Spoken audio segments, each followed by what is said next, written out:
Hey, what is going on, everybody? Welcome to Aged Out Reacts with the two hosts of the Aged Out podcast, Mike Fantini and Evan Worrell. And we finally have a solid Blue Stars video to react to today. Thank you, Vic Firth. It's been a long time coming. I think before this video, the only one was like tour premiere or something. Like nobody, somehow, few. like almost a month of tour went by and like no one took a video.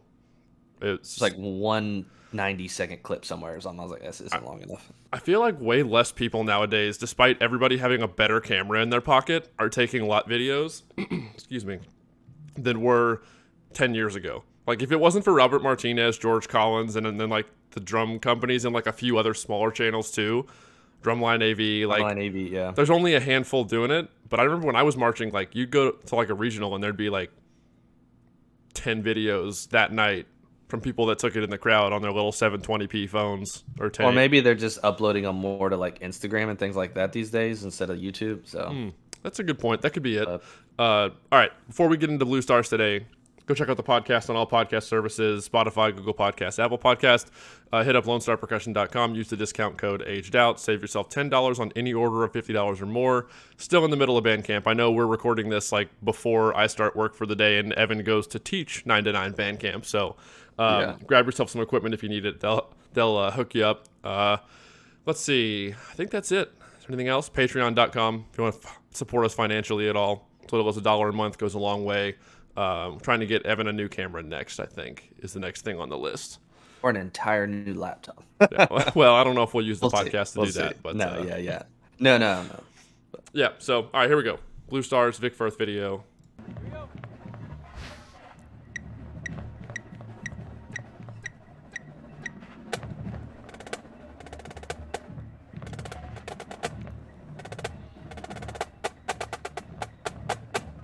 All top head right now. Up the inner, right on those some of those 5 strokes, the add-ins. Yeah, the top head. I hate the suede max. Just personal preference. Love Remo, love Black Max. Sounds like you're playing on a pillow. Outside, at least. Yeah. I'm gonna back us up real quick. Some good rolls in there. We were talking, complaining about their head a little bit. Their heads a little bit. Right. Good roll. Yeah, good. A little fuzzy on the putted before the roll, but the roll is really good. Yep.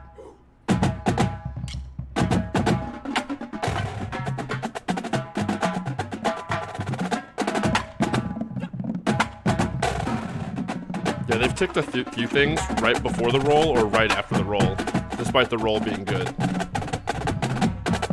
That's a cool phrase. Pick it up, pick it up, pick it up, pick it up, pick it up. I really like this section interplay that's just full battery.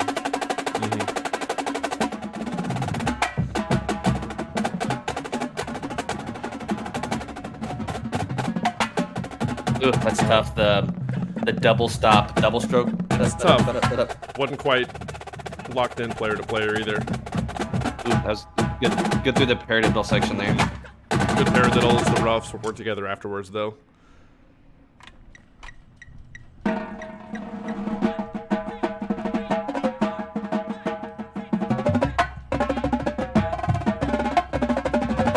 Yeah, quads. Yeah. That's a good phrase. Really good phrase from the quads. Nice.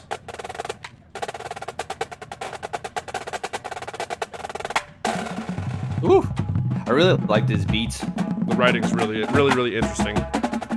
Nice bass run back there behind it. Little wide as they got to the top end of the crescendo.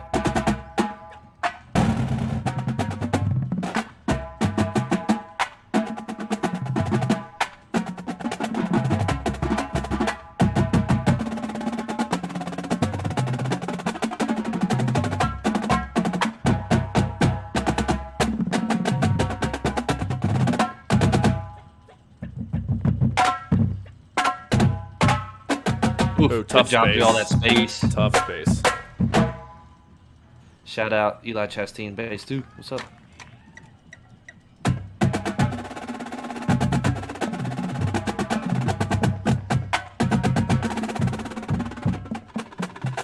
decrescendo out to the edge. Nice hand to hand. Good full baseline moment there.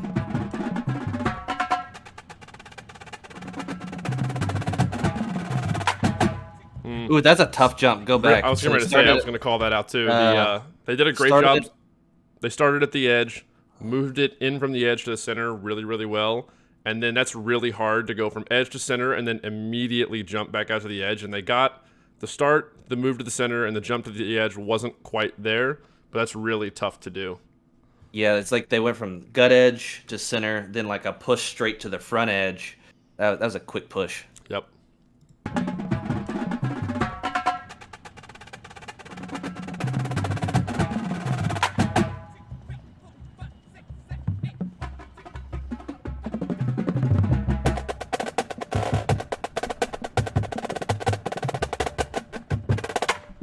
Good phrase. I like this book a lot, man. Yeah, same.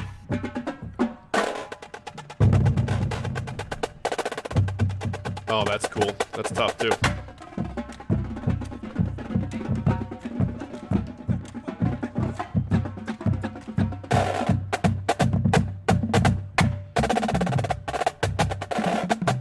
I want to back up there, too. The tempo's a little slower. Go ahead. Yeah, I like the segmental writing, too. It's not just a lot of full battery moments. They really pass the ball around the battery ensemble. Yeah, yeah. And they do it in very interesting ways. Like, it's just... I don't know. There's a phrase here, something I want to point out. Right here on the snare line coming up. Slow, open.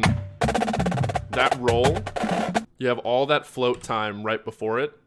Yeah. They hit that shot and they come up in the air and hold there, and their hands have to be set just floating in the air like that, and they nail the attack of that. Right there. That slow float.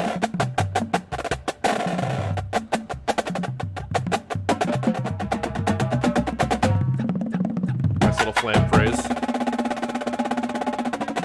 Nice blend on that roll in flat drum world. Very good. Ooh, yeah, all the way up through the crescendo. Yeah. Yep. Very good. So, dude, I think there's some tic-tacky stuff in there, but honestly, I think those heads are doing them a disservice in the snares. I don't know. They're very kind of dry. When I bet if that audio recording and camera took 10 steps back, like some of that top head dirt.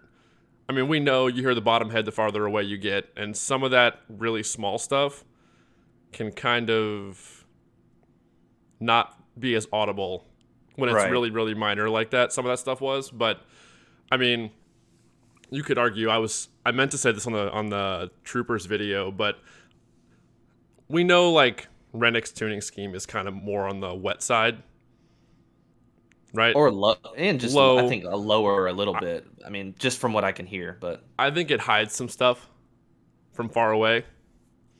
We definitely said that. We definitely said that when we saw him in person in 2018, 19, whatever. I think it was the Babylon year, maybe, like that drum line. So. When you stood like 5 to 8 feet away, you could hear a decent amount of ticks. But when you stood like 20 to 30 feet away, it was just all settled in. It just disappeared. So there was a moment in the Troopers video. I'll point it out here. It was like if you go to like the 10-minute and 10-second mark of our Troopers video that we just put out before this one, it gets really crystal clear for a second, and you hear the stark difference. And I'm like, maybe this is how he's beating the game. I'm not saying they're not playing well, because the Troopers are playing really well, and so is Vanguard every year. But it just was it popped out. I don't know what made it happen, but it got crystal clear for a second around that point of that video. So go check it out. Let us know what you think. But in terms of Blue Star, go ahead. That may be the plan with the Blue Stars too. Like, I mean, they're the ones that stand in front of the group every day in person, not through video. So maybe when they're 10, 15 feet away, it just sounds different. But still not a fan of the Suede Max for outdoor use. No. Personal preference. But I think they handle some really tough things in the music really well. Like you said, a lot of the ticks they've got are very minor, like a first double stroke or a puttada before a roll. That's where, honestly, I heard most of it. It was like right before a roll or right after. Like they'd hit the roll. Like you pointed that puttada out earlier on in the video. There was one moment where they missed whatever the count was, and a 1 or whatever after a roll. And I was like, they nailed the 2-count roll and then ticked the easy 16th notes. Like, they just didn't take the foot off the gas from the roll to really place those 16th notes in time. But that's, again, or stuff somebody just fidgeting a grip pressure in the middle of middle of an idea. So the mental game. That's what it's all about. People think it's physical. Drum corps is physical, but at a point it becomes all right there, day in and day out. So I like the writing a lot. Yeah, me too. It's cool. I'm a fan. I mean, as an alumni, I really like the show too. It's probably one of my more enjoyable shows. The War and Peace, the like kind of French-esque. I like it. So now I need to go find a video of Troopers and Blue Stars and watch them. And it sounds good to me, but also according to my music educator wife, the horn soloists are really exceptional. Cool. Well, now today on my lunch break or something, I'm gonna find a Blue Star show video and a Trooper show video and stop talking about doing it and actually make it happen. So thanks for hanging out, everybody. Again, check out the podcast. We have one more reaction video I think we're going to come out with. Hopefully we'll get a Phantom/Blue Knights video. And then we're going to Atlanta this weekend, and we're going to do our finals prediction podcast after the Atlanta Regional. So that'll be out next week. And then we'll probably throw like one more reaction video in there. Phantom or BK if we haven't done it yet. Maybe a Blue Devils B, a Santa Clara Vanguard Cadets. We've had some requests for that stuff. And then we'll just, obviously it's finals, and we have a whole game plan for post-finals content, which we'll talk about later. So thanks for hanging out, everybody. We'll see everybody in the next one. Peace.